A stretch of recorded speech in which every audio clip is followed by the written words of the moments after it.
Hello guys and welcome back into a new brand video.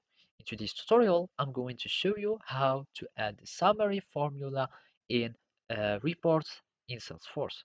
So make sure to watch the video to the end and follow these steps.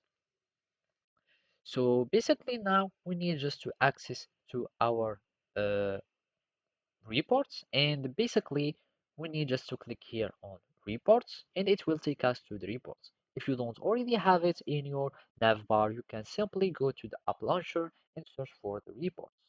So here we can click on reports and it will take us to the reports page, and if you want to add the reports to the navbar, you can simply go to edit and add more items and search for the reports.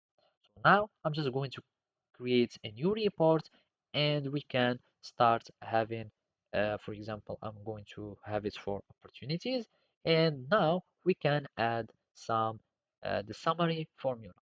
And basically, as you can see here, we will find already these formulas that are here.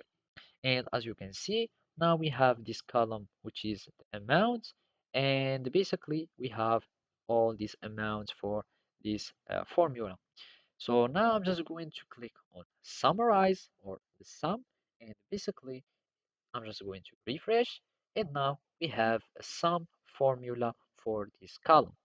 Also, you can do the same for all the calculated columns. For example, let's go for the probability. Here I'm just going to add, for example, an average, or we can have them also both. Now I'm just going to refresh again, and basically I'm having this formulas.